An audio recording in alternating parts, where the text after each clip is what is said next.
인사해 주시면 감사하겠습니다. 할렐루야 하고 인사해 주시면 감사하겠습니다.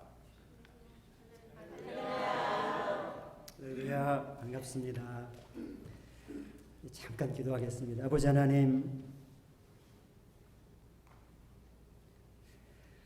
아버지께 아끼지 않고 모두 드리는 자들에게, 또 신뢰하며 걷는 자들에게 일하시는 하나님 아버지, 이 시간 이곳에서 각 심령들 만져주시고 일하여 주시옵소서. 기대합니다.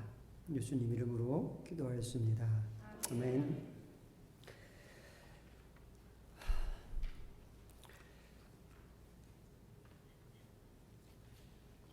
예수님께서 이 땅에 오셔가지고 행하신 일들이 너무 많아가지고요. 요한복음 21장 25절 마지막 절에 보면 사도 요한이 이렇게 이야기합니다. 예수님께서 이 땅에 오셔서 행하신 너무 많아서 낱낱이 다 기록한다면 이 세상이라도 그 책을 다 둘 수가 없을 것이다. 그렇게 표현을 합니다. 그만큼 예수님의 생애가 짧았지만 수많은 일들을 이 땅에 오셔서 행하셨다라는 겁니다. 그 수많은 일들 우리가 어떻게 이걸 다 일일이 나열할 수 있을까요? 이 예수님의 제자 중에 똑똑했던 세리 마태는 예수님의 그 수만 가지 일을 세 가지로 딱 압축을 했습니다. 마태복음 4장과 마태복음 9장 동일하게 나오는데, 첫 번째는 예수님은 가르치시는 일을 하셨다 이렇게 표현하고요. 두 번째는 복음을 전하셨다. 그 다음에 세 번째는 질병, 약한 것, 귀신들을 쫓아내셨다. 이렇게 세 가지로 압축을 합니다. 예수님의 삼중 사역이라고도 이야기를 합니다.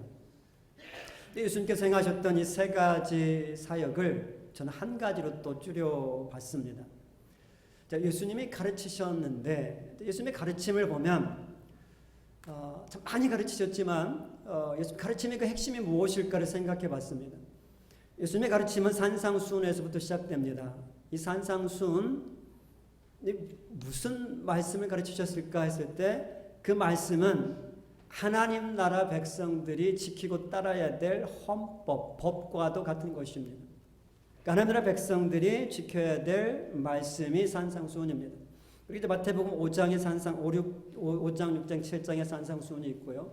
이제 계속해서 마태복음 진행되면서 예수님이 가르치실 때마다 쓰시는 표현이 뭔가 하면 천국은 이와 같으니, 하나님 나라는 이와 같으니 라고 하시면서 가르치십니다. 특별히 마태복음 13장 우리가 너무나 잘 아는 말씀, 씨 뿌리는 비유가 나오죠. 천국 비유라고 이야기합니다. 하나님 나라는 이와 같으니.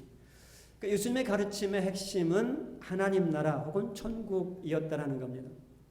심지어 예수님께서 죽으시고 부활하시고 이제 승천하시기 전, 부활하시고 승천하시기 전 40일 동안 이 땅에 계시면서 예수님이 뭘 가르치셨는가에 대해서 사도행전 1장에는 하나님 나라를 가르치셨다 이렇게 이야기합니다. 그러니까 예수님은 처음부터 끝까지 하나님 나라에 관심이 있었고 하나님 나라를 가르치셨다라는 겁니다. 그리고 예수님이 전하신 복음, 이 복음은 어떤 복음인가 하면 천국 복음, 하나님 나라 복음이라고 이야기합니다. 그리고 세 번째, 예수님이 질병을 치료하시고 귀신을 쫓아내시고 약한 것을 고치시고, 이건 뭔가 하면 마태복음 12장 28절에 이렇게 설명을 합니다. 그러나 내가 하나님의 성령을 힘입어 귀신을 쫓아내는 것이면 하나님의 나라가 이미 너희에게 임했다라고 이야기합니다. 그러니까 우리 예수님께서 능력을 가지시고 귀신을 쫓아내시고 질병을 치유하신 이 사건들은 뭔가 하면 하나님의 나라를 실증해 보이신 사건이라는 겁니다. 그러니까 예수님은 하나님 나라를 가르치셨고 하나님 나라 복음을 전하셨고 하나님 나라를 실증해 보이셨다라는 겁니다. 그러니까 예수님께서 행하셨던 공생의 이 기간 동안 행하시던 모든 일들은 결국 하나로 압축될 수 있다라는 겁니다. 예수님이 하신 일 한 가지 이야기하라고 그런다면 무슨 일? 하나님 나라 일이라는 겁니다. 예수님은 이 땅에 오셔가지고 하나님 나라 일을 하셨습니다. 그러면 예수님의 핵심적인 사역 혹은 예수님의 삶의 중심이었던 이 하나님의 나라, 이 하나님의 나라가 무엇입니까? 하나님 나라의 정의가 무엇입니까? 제가 이 설교하면서 질문을 계속 던질 건데 손 들고 대답하지 마시고 속으로 대답하세요. 하나님 나라의 정의가 뭘까? 이게 만만치가 않아요. 이게 뭐 여러분들 아마 대답을 하셨을 텐데 성경에 여러 가지로 하나님 나라를 표현해 놓았기 때문에 자, 그 많은 표현들 중에 세 가지로 제가 정의를 해보면 이렇습니다. 첫 번째 하나님 나라는 우리가 죽은 후에 혹은 예수님께서 재림하신 후에 들어갈 곳입니다. 들어갈 영역입니다. 그때는 하나님께서 혹은 예수님께서 천하의 온 땅의 왕으로 통치하시기 때문에 그때는 하나님께 굴복하지 않는 것들은 존재할 수가 없는 나라입니다. 죽음도 하나님께 굴복해야 되고 질병도 굴복해야 되고 그렇기 때문에 요한계시록 21장에는 그 나라에는 사망도 없고 곡하는 것도 없고 질병도 없고 그러니까 완벽한 나라라는 겁니다. 그 나라를 우리는 소망하며 살아가고 있습니다. 그 하나님 나라를 저는 미래적 하나님 나라라고 정의해 봤습니다. 그러니까 하나님 나라가 무엇입니까? 미래에 들어갈 나라, 미래에 들어갈 영역. 첫 번째입니다. 두 번째 하나님 나라의 정의는 예수님께서 하나님 나라에서 가르치실 때 보면 꼭 앞으로 들어갈 나라, 또 예수님 재림하신 후의 나라뿐만 아니라 그 이상으로 많이 가르치셨던 하나님의 나라는 우리가 이 땅을 살아가면서 들어갈 수 있는 혹은 경험할 수 있는 하나님 나라를 가르치셨습니다. 그래서 마태복음 12장 28절 제가 조금 전에 말씀드렸는데 내가 성령을 힘입어 하나님의 성령을 힘입어 귀신을 쫓아내는 것이면 하나님의 나라가 이미 너에게 임했다라고 말씀하십니다. 그러니까 지금 우리가 하나님의 나라를 경험하며 살아갈 수 있다라는 겁니다. 하나님의 나라가 임했다라는 겁니다. 그러니까 이것을 저는 현재적 하나님 나라라고 정의해 봤습니다.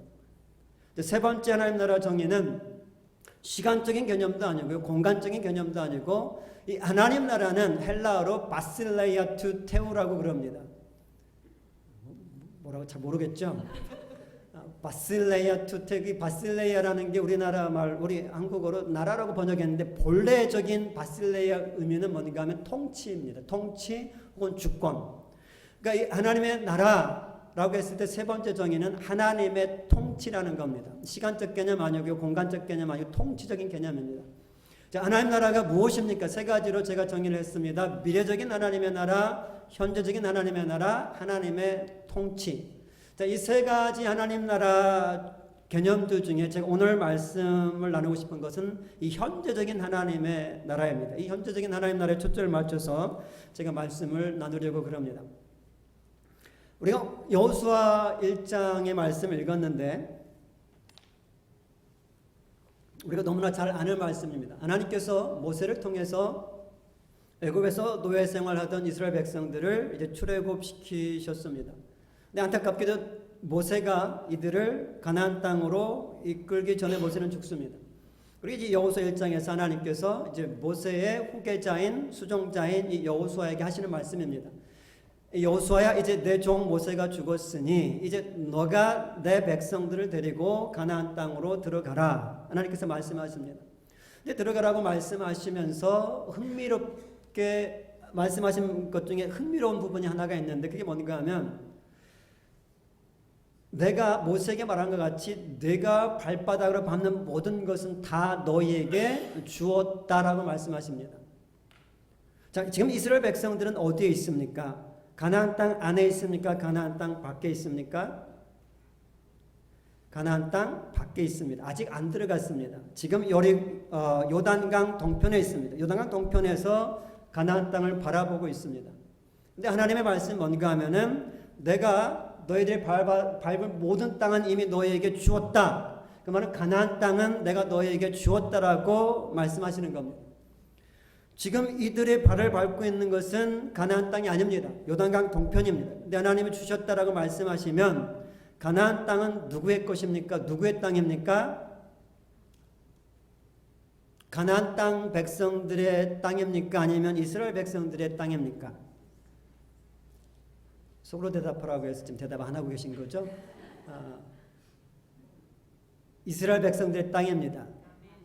왜 그런가 하면 온 세상 만물의 주인은 하나님이십니다. 하나님께서 가나안 땅을 이스라엘 백성을 선택하시고 그들에게 주셨다라고 말씀하신 것은 소유권을 옮겨주신 겁니다. 지금 가나안 땅 백성들이 살고 있지만 내가 이제 그 땅을 내 백성에게 주었다라고 말씀하세요. 가나안 땅 백성들 입장에서는 억울할 수 있죠. 하나님 불공평합니다 라고 이야기할 수 있거든요. 하나님도 모르니까 그런 소리는 안 하겠지만, 근데 불공평하지가 않아. 이따가 제가 말씀드리겠지만 절대 불공평하지 않습니다. 어쨌든 하나님께서 가나안 땅을 이스라엘 백성이 주셨습니다. 들어가지도 않았는데 주셨다. 그럼 이제 이스라엘 백성들 입장에서는 이제 소유권이 넘어왔습니다. 저 땅은, 저기 보이는 땅은 이스라엘 백성들의 땅이지만, 이스라엘 백성들이 만약에 첫 번째 가나안 땅에 들어가라고 모세가 지도자로 있을 때 첫 번째 들어가라고 했을 때처럼 저기 들어가면 철병거도 있고 거인들도 있고 그래 들어가면 우리 죽습니다. 못 들어갑니다라고 하면서 요단강 동편에 진을 치고 거기서 삶을 산다고 생각을 해보세요. 저 땅을 주셨지만 저 땅은 이스라엘 백성들하고 아무런 상관이 없는 땅이 돼버립니다. 그렇죠? 소유권만 가지고 있는 거예요. 소유권은 가지고 누리는 건 저 가나안 땅 백성들이 다 누리는 거죠. 하나님 나라가 이와 같아요. 하나님 나라는 예수 그리스도를 믿는 모든 자들에게 이미 주어졌습니다. 하나님 나라는 여러분들의 것입니다. 나의 것입니다. 그렇기 때문에 우리는 하나님 나라의 백성이라고 하는 겁니다. 우리는 하나님 나라의 백성들입니다. 하나님 나라는 나의 것입니다. 그럼에도 불구하고 우리가 이스라엘 백성들처럼 하나님 나라는 내 것입니다라고 말은 하고 믿는다고 말하면서 하나님 나라에 들어가지 않는다면, 차지하지 않는다면 하나님 나라는 나하고 우리하고 상관없는 게 됩니다. 입술로는 내가 하나님 나라의 백성입니다, 하나님 나라는 내 것입니다라고 얘기한다 할지라도 그 나라는 나하고 아무 상관이 없습니다. 그렇죠? 우리가 그 나라를 들어가 차지해야만 하나님 나라는 우리의 것이 되고 정말로 진정한 의미에서 우리는 하나님 나라의 백성인 것입니다. 근데 문제가 있습니다. 이 이스라엘 백성들에게 가나안 땅은 지금 눈에 보입니다. 요단강 동편에서 요단강 건너서 들어가서 차지하면 됩니다. 그런데 우리 그리스도인들에게 주어진 하나님의 나라는 어디에 있습니까? 눈에 보여야 뭐 들어가 차지하든 말든 하죠. 하나님 나라에 어디 있는지를 알아야 되는데 하나님 나라가 어디 있는지 모르니까 하나님 나라에 들어가지 못하고 있지 않습니까? 라고 혹시 반문하는 사람은 없겠죠. 근데 거기 질문은 있어야 돼요. 하나님 나라가 내 것이고 하나님 나라에 들어가야 된다 그런다면 도대체 하나님 나라가 어디에 있습니까? 그러니까 예수님이 이렇게 가르쳐 주셔요. 하나님 나라 회개하라, 천국이 가까이 왔다라고 말씀하십니다. 그러니까 천국, 하나님 나라가 가까이 왔다라는 겁니다. 어디 가까이? 우리 가까이. 근데 어디 있죠? 속으로 대답하세요. 우리 마음에. 이 하나님의 나라가 가까이 왔다라는 이 개념을 이해하기 위해서는 성경이 말하는 이 시간적인 개념을 좀 알아야 됩니다. 성경에 보면 인류 역사를 딱 두 가지로 나눕니다. 두 시대로 나누는데 첫 번째는 하나님께서 천지를 창조하시 천지 창조 이후 아담과 하와가 타락한 그때부터 예수님이 다시 오시는 재림하시는 그 날까지를 성경은 2세대라고 부릅니다. 2세대 혹은 이생이라고 부릅니다. 그리고 예수님 재림하신 후 영원한 시대를 내세 혹은 도래할 세대, 아직 오지 않았습니다. 영어로는 이 세대는 this age라고 그러고요. 도래하는 세대는 the age to come. 그러니까 아직 안 왔다는 올 세대라는 겁니다. 이렇게 시간을 나눠 놓습니다. 그리고 이 세대에 대해서 성경이 설명을 해놓는데 이 세대가 어떤 세대인가? 갈라디아서 1장 4절에 보면 이 세대는 악한 세대라고 이야기를 합니다. 이 악한 세대에서 우리를 건지시려고 예수님께서 오셔서 자기 몸을 주셨다라고 이야기합니다. 자, 이 세대 아담과 하와가 타락한 이후로 예수님이 재림하시는 그때까지는 어떤 세대요? 악한 세대. 그 다음에 이 악한 세대의 신이 누군지를 가르쳐 줍니다. 고린도서 4장 4절에 보면 이 세상의 신이 믿지 아니하는 자들의 마음의 눈을 혼미케 해서 복음의 광채가 비치지 못하게 한다라는 표현이 있습니다. 거기서 우리 개역 성경에는 이 세상이라고 번역되어 있지만 정확한 번역은 이 세대입니다. 이 세대의 신이 믿지 아니하는 자들의 마음의 눈을 가렸다. 그 세대의 신이 누굴까요? 속으로 또 대답하고 계시죠? 사단입니다. 마귀입니다. 마귀가 이 세대의 신이라는 겁니다. 그 다음에 이 마귀에 대해서 에베소 2장 2절에는 또 이런 표현을 써놨습니다. 공중 권세 잡은 자. 우리도 예수 믿기 전에는 우리도 그 공중 권세 잡은 자를 따랐다라고 가르쳐 줍니다. 우리가 인식을 했든 못했든 우리 예수 믿기 전에 우리는 사단을 따라 살았습니다. 지금 예수 믿지 않는 자들 다 사단을 따라 살고 있습니다. 믿지 않는 자들에게 조금 가혹한 말이 될 수 있을지 모르겠지만 몰라서 그런 거니까. 어쨌든 성경이 가르쳐 주는 겁니다. 자, 요 말씀을 이렇게 놓고 볼 때 이제 성경 전체가 이제 펼쳐집니다. 하나님께서 인간을 창조하시고 창조하셨을 때 뭐에 따라서 인간을 만드셨습니까? 하나님의 형상을 따라 만드셨습니다. 하나님이 인간을 만드셔 놓고 보셨을 때 얼마나 좋으셨는데 정말 보기에 심히 좋았다라고 말씀하십니다. 완벽하게 만드셨습니다. 그런데 아담과 하와가 타락한 이후로 인간들이 어떻게 변하는가 하면은 노아의 시대 때 하나님께서 이제 인류를 심판하시기 전에 하시는 말씀이 뭔가 하면 왜 심판을 해야 되는가 했을 때 노아의 가족을 빼고는 완전 죄로 찌든 거예요. 찌들어. 그래서 하나님의 표현이 내가 인간들을 지은 것을 한탄한다 혹은 후회한다라고 표현하십니다. 이거 어떻게 이해하실 수 있겠어요? 하나님의 인간을 불완전하게 만드신 게 아닙니다. 완벽하게 만드셨습니다. 보기에 심히 좋았는데 그 사람들이 도대체 왜 어떻게 해서 하나님이 후회하실 만큼 그렇게 죄로 찌든 자들이 됐냐 그겁니다. 그 다음에 이스라엘 백성들 한번 보세요. 이들이 애굽에서 노예 생활을 했을 때 하나님께서 이들을 건져내시기 위해서 하나님 10가지 재앙을 내리시죠. 하나님이 살아계신 증거를 그들 눈앞에 확실하게 보여주셨습니다. 그러니까 이스라엘 백성들의 입장에서 하나님을 부인할 수가 없습니다. 10가지 재앙 확실했습니다. 그 다음에 홍해를 가르시고 광야로 들어가서는 날마다 구름 기둥 불 기둥으로 하나님의 임재를 보여주셨습니다. 하나님이 그들과 함께 하신다는 걸 보여주셨습니다. 매일매일 만나를 먹여주셨습니다. 고기 메추라기를 먹게 하셨습니다. 목마를 때 반석에서 물이 나게 하셨습니다. 그러니까 이스라엘 백성들의 입장에서는 정말 하나님만이 참신이고 하나님만이 예배받을 뿐이라는 걸 알아요. 그걸 부인할 수가 없어요. 그럼에도 불구하고 이스라엘 백성들의 마지막은 어떻습니까? 하나님을 밀어냅니다. 그들의 삶에서 하나님을 밀어내고 우상들을 끌어당깁니다. 말도 안 되는 우상들을 끌어당겨서 그 우상들을 예배합니다. 하나님께서 너무 안타까워 선지자를 보내가지고 회개하라고 그 거짓 신들 생명 없는 신들 버리고 참신인 나에게 돌아오라고 아무리 외쳐도 이스라엘 백성들 돌아오지 않습니다. 결국 하나님의 심판을 받아 멸망하고 맙니다. 이거 여러분 어떻게 이해할 수 있습니까? 과거 이야기고 자 이제 우리 얘기 한번 해봅시다. 오늘도 어제도 내일도 한번 신문이나 TV를 한번 보세요. 매일매일 우리가 인간의 탈을 쓰고 어떻게 이런 일을 할 수 있을까 하는 끔찍한 일들이 매일매일 일어나고 있습니다. 그렇죠? 하나님의 형상대로 지음받은 인간들이 도대체 왜 이런 엄청난 죄악을 범하며 살아가냐 그겁니다. 이 세대가 어떤 세대라고요? 악한 세대. 주님 재림하시기 전까지는 악한 세대입니다. 이 세대의 신이 누구라고요? 사단이라고. 이 사단이 공중 권세를 잡고 지금 역사하고 있다는 겁니다. 그러니까 지금 이 세상에서 일어나고 있는 끔찍한 일들은 이렇게 보면 돼요. 사단의 손자국이다. 그렇다고 해서 사람들이 이거 사단이 시켰어요라고 변명할 수 없습니다. 사단이 배후에 있지만 선택은 사람들이 하는 겁니다. 어쨌든 이 세대는 지금 악한 세대입니다. 그리고 이제 예수님 재림하신 후 도래할 세대는 예수님께서 하나님께서 이제 왕으로 완전히 통치하시기 때문에 그때부터는 이제 이 악이 다 사라지고 완벽해지는 이제 하나님 나라가 이루어지게 되겠죠. 자, 다시 돌아가서 자, 하나님의 나라가 임했다, 가까이 왔다. 그럼 하나님 나라가 이제 어디에 있습니까?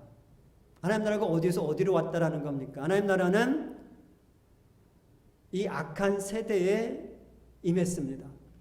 우리가 살고 있는 이 시대 속에 임했다라는 겁니다. 그러니까 하나님 나라는 어디든지 지금 있습니다. 하나님 나라가 없는 것이 지금은 없습니다. 임했습니다. 그 하나님 나라 우리가 들어가서 차지하면 됩니다. 하나님 나라 여기에 지금 있습니다. 하나님께서 일하시면 여러분들이 지금 하나님 나라를 경험할 수 있습니다. 제 기도는 오늘 찬양도 했지만 정말 하나님께서 지금 말씀을 듣는 자들 가운데 일하시기를 원합니다. 하나님 나라는 지식이 아닙니다. 예수님이 지식을 가르쳐 주는 게 하나님 나라는 실제입니다. 앞으로 들어갈 그 나라도 실제지만 지금 임한 하나님 나라도 실제입니다. 그 나라를 예수님이 실증에 보이셨어요. 제자들을 데리고 다니시면서 그들에게 하나님 나라를 실증에 보이셨습니다.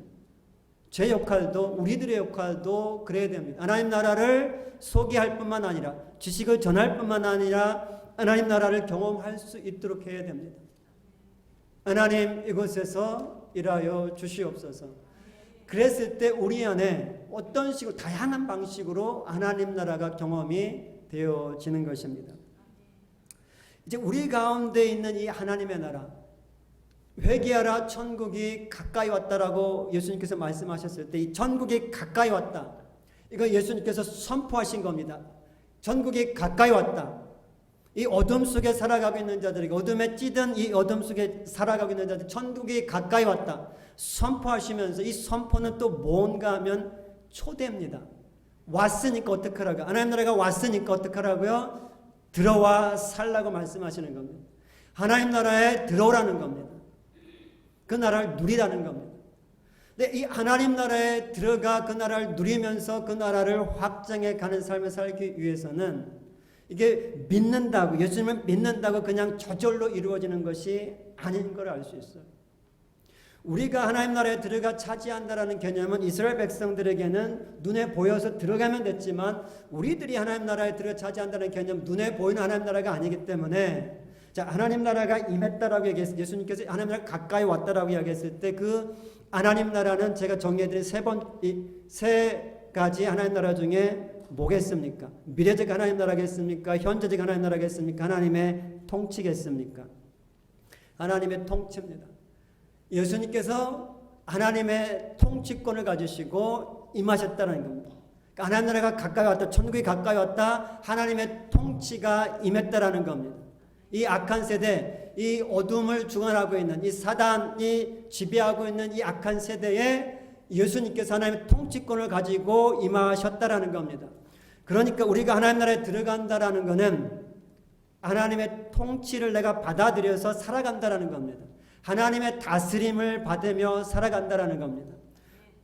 여러분이 하나님의 통치를 받으며 일상을 살아가신다면, 하나님의 다스림을 받으며 살아간다면 하나님 나라의 백성으로 살아가고 계신 겁니다.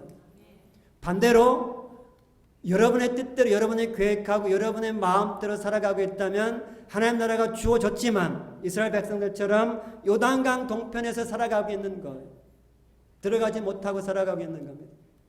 이스라엘 백성들은 들어가서 그 나라를, 죄로 찌든 그 나라를, 가나안 땅을 이제 다 죄악들을 몰아내고 그 땅에 하나님 나라를 세워야 됐습니다.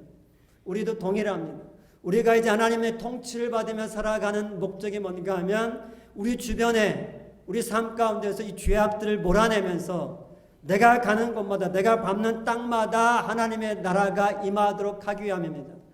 하나님 나라를 확장해 가기 위함입니다. 하나님의 통치를 받으면 내가 살아가고 하나님의 다스림을 받으며 살아간다면 내 삶에 하나님의 나라가 임할 수밖에 없습니다. 왜? 그분이 왕으로 다스리시기 때문에.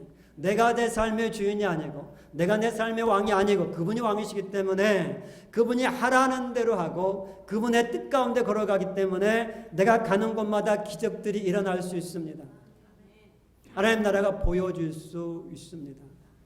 그러면 누가 그 하나님의 통치를 받으며 지금 하나님 나라를 확장해 가고 있을까요? 여러분 가운데 있을 수 있습니다. 오늘 마태복음 우리가 11장을 읽었는데 너무나 잘 아는 말씀입니다. 세례 요한의 때부터 지금까지 천국은 침노를 당하나니 침노하는 자가 빼앗느니라. 자, 이 구절 너무 많이 들었고 설교도 많이 들었을 겁니다. 그런데 아직도 들을 때마다 볼 때마다 이게 무슨 말인지 잘 이렇게 가물가물해요. 여러분 얼굴 보니까 나는 다 이해하고 있는데요, 그런 것 같아요.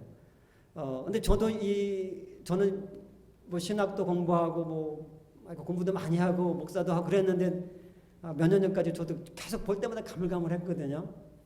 근데 제가 나름대로 이제 이 말씀을 가지고 연구하고 기도하고 깨달은 바가 뭔가 하면 이 마태복음 11장 12절의 말씀을 새 번역으로 보면서 제가 이제 깨달았습니다. 새 번역에 이렇게 번역이 되어 있어요. 세례 요한의 때부터 지금까지 하나님의 나라는 힘을 떨치고 있다. 힘쓰는 자가 차지한다. 이렇게 번역이 되어 있습니다. 똑같은 헬라어 성경을 보고 우리 개역 성경은 침노한다, 침노하는 자가 차지한다라고 되어 있고 우리 새 번역은 힘을 쓰는 자가 차지한다 이렇게 되어 있어요. 왜 그렇게 번역이 다른가? 왜 그런가 하면 그 침노한다라는 그 단어, 그 헬라어로 그 비아제타입니다. 말이 좀 이상하죠. 비아제타이. 요 단어는 우리 영어 공부할 때 수동태, 능동태 막 배웠잖아요. 이제 헬라어도 그 태가 있습니다. 수동태, 능동태, 중간태라는 게 있는데 이 비아제타이는 중간태로 번역할 수도 있고 수동태로 번역할 수도 있어요. 중간태는 우리 한국말에는 없기 때문에 그 능동태로 이해하면 돼요. 그러니까 능동태로도 번역할 수 있고 수동태로도 번역할 수 있습니다. 그러니까 이 천국이 침노를 당한다는 수동태로 번역해놨죠. 침노를 당한다. 근데 새 번역은 하나님 나라가 힘을 떨치고 있다. 능동태죠. 그러니까 저 개인적으로는 새 번역의 번역이 더 맞다라고 생각합니다. 하나님 나라가 침노를 당하는 게 아니고 하나님의 나라가 힘을 떨치고 있다. 이 번역이 저는 맞다라고 보는 겁니다. 왜 그런가 하면은 요 말씀을 우리가 조금 아까 본 여호수아 1장의 말씀하고 연결하면 이게 여호수아 1장이 이 마태복음 11장을 예표해 주는 것 같아요. 여호수아라는 이름이 하나님께서 구원하신다라는 뜻입니다. 그러니까 여호수아의 헬라식 표기가 예수입니다. 그러니까 여호수아하고 예수는 같은 이름이에요. 자, 여호수아가 죄로 찌든 가나안 땅에 들어가서 죄악을 몰아내고 하나님 나라를 세우는 겁니다. 하나님의 나라가 가나안 땅에 확장되어 가는 거죠. 우리 예수님께서 죄악에 찌든 이 악한 세대에 임하신 겁니다. 임하셔가지고 뭐 하셨어요? 요한일서 3장 8절에 보면 예수님께서 이 땅에 오신 일을 마귀의 일을 멸하기 위함이라고 말씀하세요. 예수님께서 오셔서 마귀의 손자국이 묻어있는 곳마다 가셔서 다 죄악을 몰아내시고 마귀의 일들을 멸하신 거예요. 그 말은 하나님의 통치가 하나님의 나라가 확장되어 갔다는 겁니다. 하나님의 나라가 힘을 떨치고 있다는 겁니다. 하나님의 나라가 힘을 떨치고 있고요. 하나님의 나라가 확장되어 가고 있고요. 자, 그 확장되어 가고 있는 하나님의 나라를 누가 차지하는가 하면 힘을 쓰는 자가 차지한다. 힘을 쓰는 자가 하나님 나라를 차지한다라는 겁니다. 왜 하나님 나라에 들어가는데 힘을 써야만 됩니까? 왜 노력을 해야만 됩니까? 예수님께서 이 땅에 오셔서 하나님 나라를 확장해 나가실 때 하나님 나라의 일을 하실 때 모든 것이 순조롭게 진행되지 않았습니다. 저항이 있었어요. 반대가 있었어요. 그 당시 종교 지도자들 사단을 아비로 삼고 살아가는 종교 지도자들, 바리새인들, 대제사장들, 서기관들. 예수님께서 말씀하시죠. 그들은 하나님을 아버지라고 불렀지만 예수님은 아니다. 너희들의 아비는 사단이다라고 이야기하잖아요. 사단의 앞잡이 노릇하는 그 자들이 예수님이 하나님 나라 일을 확장해 가는 데 있어서 계속해서 방해하고 저항하잖아요. 그리고 예수님께서 제자들을 보내시면서 하나님 나라 확장해 가라고 했을 때에 하셨던 말씀이 내가 너희를 보내는 것이 양을 이리 가운데 보내는 것 같다. 저항이 있을 거라는 겁니다. 반대가 있을 거라는 겁니다.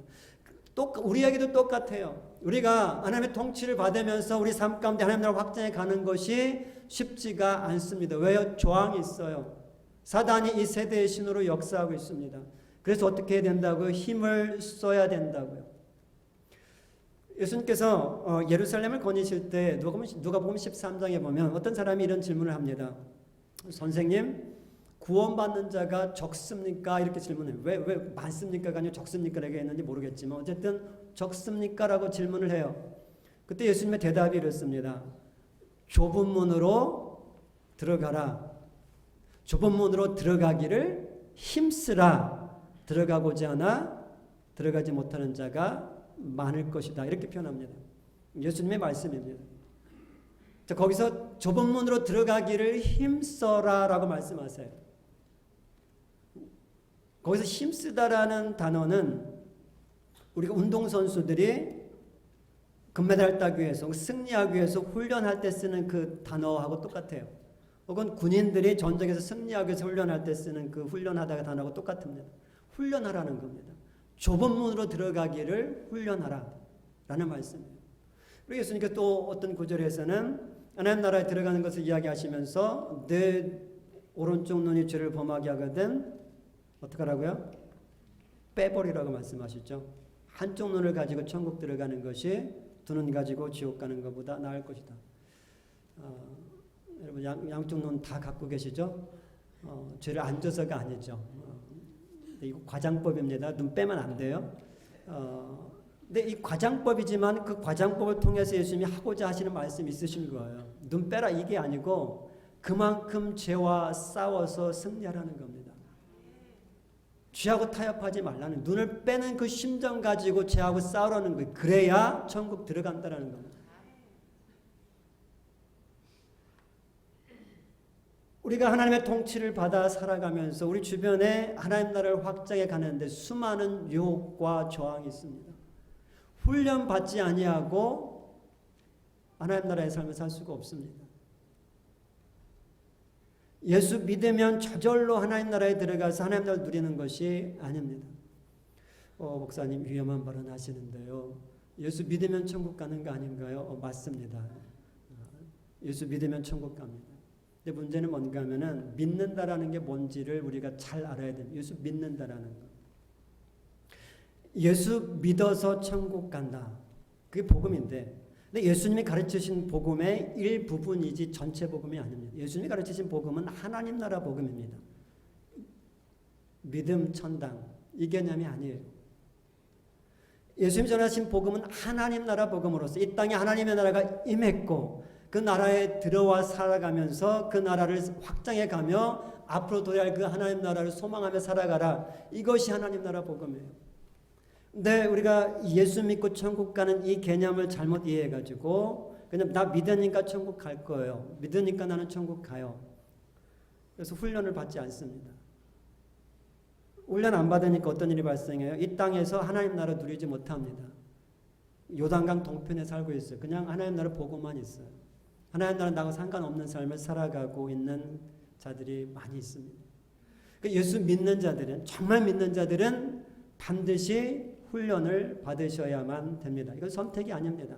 정말 여러분이 예수 믿고 나 천국 갈 확신이 있습니다. 그런 분들은 지금 훈련하고 계실 겁니다. 자, 그 훈련이 어떤 훈련인가 하면은 그 훈련의 구약적 개념은 광야 훈련이고요. 신약적 개념은 제자 훈련입니다. 자, 하나님께서 이스라엘 백성들을 출애굽시키신 목적은 가나안 땅에 그냥 드리는 것이 아니에요. 그냥 가나안 땅에 들여서 거기서 먹고 잘 살게 하는 게 아니고 이들을 가나안 땅에 들여서 그 가나안 땅을 하나님이 통치하신 하나님 나라로 만들어서 그 땅을 중심으로 온 세상에 하나님 나라를 확장해 가기 위함이었습니다.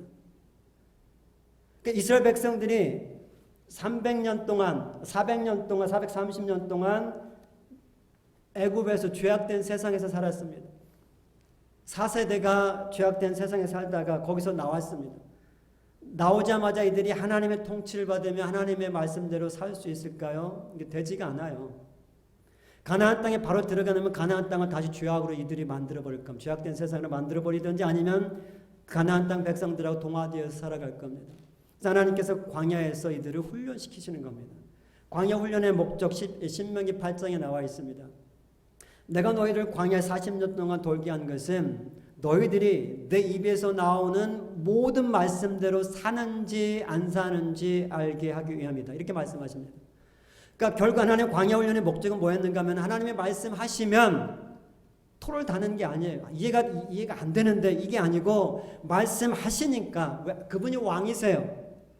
왕이 말씀하시면 그냥 백성들 입장에 뭐예요? 아멘 하고 그냥 살아가는 이 훈련 시키신 거예요. 그래서 반석을 때려라 거기서 물이 날 것이 이게 말이 돼요? 말이 안 되지만 순종하니까 되더라. 이걸 경험한 거예요. 그러니까 하나님의 입에서 나오는 말씀에 뭐든지 순종하며 살아가는 훈련을 시키시는 거죠.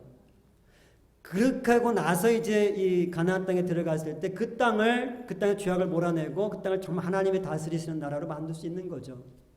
자, 이제 이 광야 신약으로 넘어오면 제자 훈련인데 예수님께서 12명을 선택하신 후에 자, 이들을 3년 반 동안 먹고 자면서 훈련을 시키십니다. 자, 이 제자 훈련도 똑같아요. 개념이 왜 무슨 훈련을 시키셨는가 하면 예수님은 말씀하시고 제자들은 그 말씀에 따라 순종하고 이 훈련 시키신 거예요. 그러니까 제자 훈련 마태복음 28장에서 예수님께서 말씀하시죠. 너희는 가서 모든 족속으로 제자를 삼아 아버지와 아들과 성령 이름의 세례를 주고 너희가 너희에게 분부한 모든 것을 가르쳐 지키게 하라. 가르치는 데서 끝나면 제자 훈련 아닙니다. 지키게 하는 데까지 가야 되는 거예요. 그러니까 이 하나님 예수 믿는 자들 하나님 나라의 백성들은 반드시 이건 선택사항이 아니라 그랬습니다. 반드시 훈련을 받으셔야 되는 어떤 훈련? 하나님의 입에서 나오는 모든 말씀들을 사는 훈련. 모든입니다. 모든. 내가 따르고 싶은 말씀, 내가 하고 싶은 말씀뿐만 아니라 모든 말씀에 순종하는 훈련을 하셔야 된다는 겁니다. 그런데 문제가 하나 있습니다. 이제 모세는 이 인류 가운데 오고 간 지도자들 가운데 가장 위대한 지도자 중에 한 사람입니다. 근데 이 위대한 지도자 모세가 훈련을 시켰는데 몇 명이 통과했습니까? 또 속으로 대답하라고 해서 대답 안 하고 계신 거죠? 2명, 그죠? 수백만 사람 백성들 중에 딱 2명만 통과했습니다. 그 하나님의 말씀대로 사는 훈련에 심각하죠 문제가.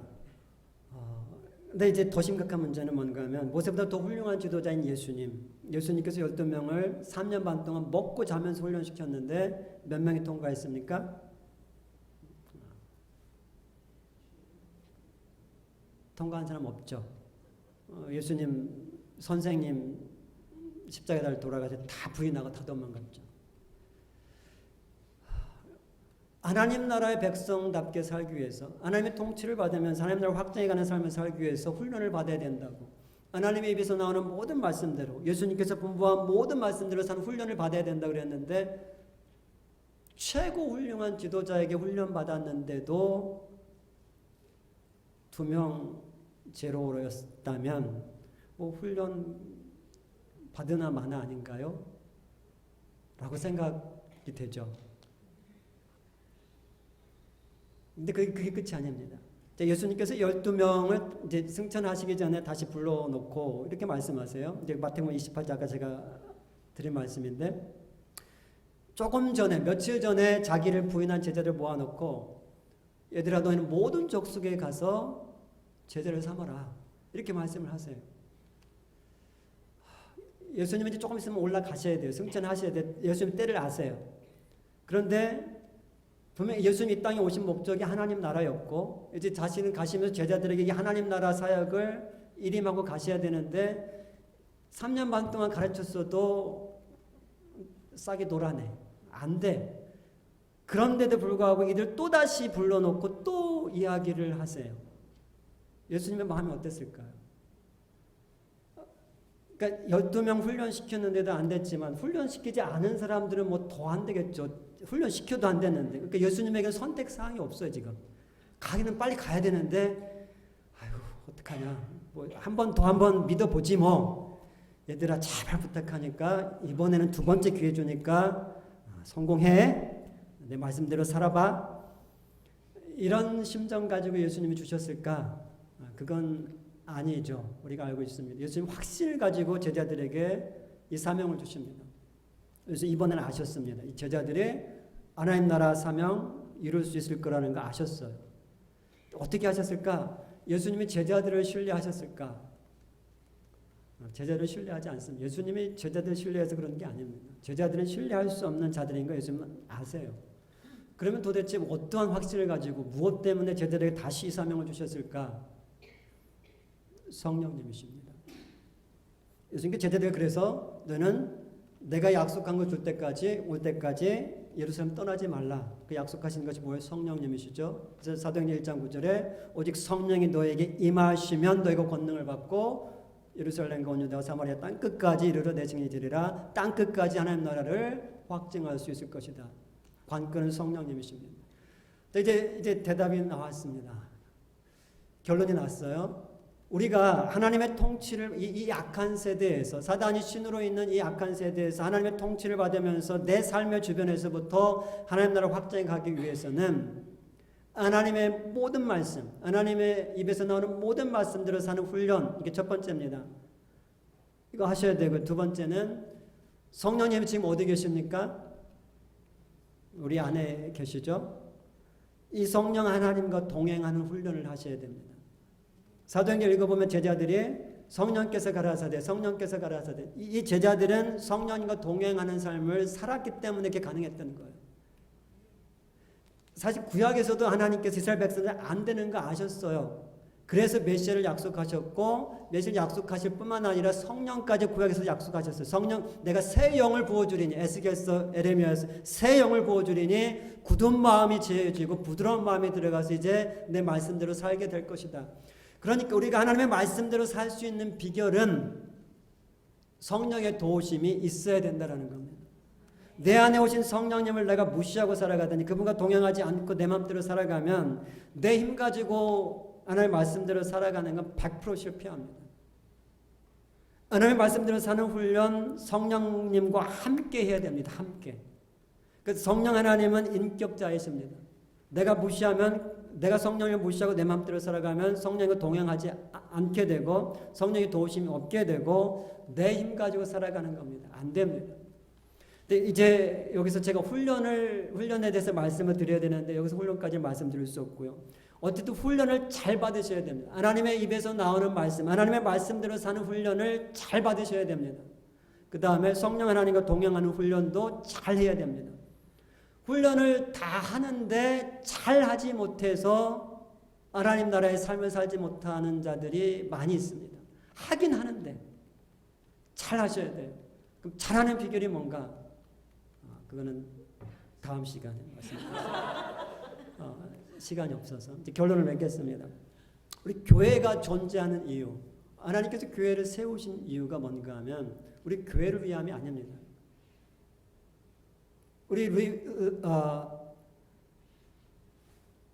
이 내시빌 한인 장로교가 존재하는 이유, 이 교회를 위해 존재하는 게 아니에요. 하나님 나라를 위해 존재합니다. 모든 교회들이 그렇습니다. 하나님 왜 교회를 세우셨는가? 이 땅에 하나님이 통치하시는 나라를 이루어가라고 세우시는 겁니다. 근데 만약에 우리가 훈련을 받지 않는다면, 늑대 소년 알죠? 인간으로 태어났는데 인간으로 살아가는 훈련을 받지 아니하고 숲속에 살아갔을 때 그 모습은 늑대와 같았다. 늑대 소년.